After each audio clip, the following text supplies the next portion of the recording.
This video has been automatically generated from an article written by Martin Freiland. That's me, on martinfreiland.com. More than 100 Iranian cities are reported by the mainstream media to be on fire, with thousands of protesters demanding the departure of the Islamic regime. The authorities in Tehran are said to have panicked and shut down the internet to prevent images of the massive protests from spreading worldwide. We are witnessing the problem-reaction-solution game being played globally. The CIA first installs dictatorial regimes to create the problem and eventually creates resistance movements to provoke the reaction through so-called color revolutions. The BBC reports that the unrest is spreading like wildfire throughout the country. International observers confirm that the internet is systematically being blocked, a classic tactic belonging to the strategy of color revolutions, where you activate the reactive phase and make the people cry out for the savior. By cutting off digital communication, the regime hopes to disrupt the organization of protests and prevent the world from witnessing their violent suppression. But this is all part of the game. The color revolution that you incite via the internet and your own color revolution managers in the country then leads to the regime shutting down the internet. This brings the reactive phase to a boiling point.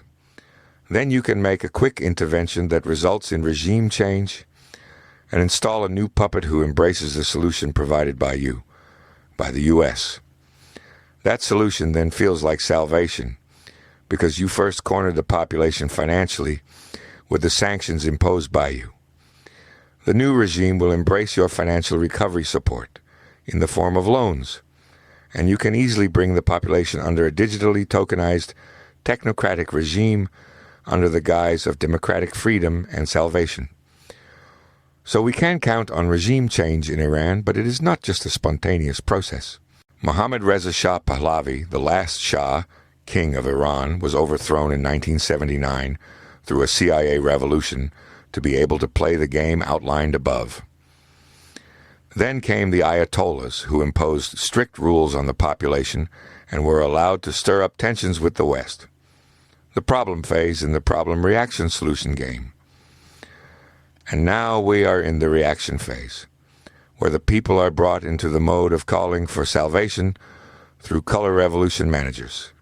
The reaction phase in the problem-reaction-solution game. The next phase, the solution phase, can now be triggered quickly. Therefore, we will probably soon see a Venezuela scenarios in Iran.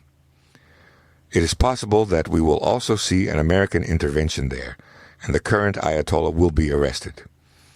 Then America can play the role of savior, and the loans money tap can be turned on again. The population will perceive this as liberating and will offer no resistance when you secretly bring it under a new technocratic digital regime of tracking and tokenization, packaged as freedom and democracy. In this case, Prince Reza Pahlavi, the son of the Shah, who was once overthrown by the CIA for this game, may play the role of the Western puppet president. He will, of course, obediently dance to Donald Trump's tune, exactly as fits the master script. And where would the tension have been in the Middle East if Iran still had the good old Shah? No, the CIA and Mossad needed a strict Islamic, self-created enemy for the inflated, fake tension. So they orchestrated a planned revolution in the 70s. Iran was needed to supposedly finance Hezbollah and Hamas.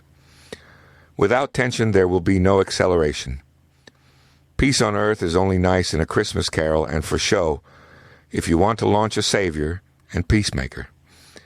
A savior who may play King of Kings and Messiah.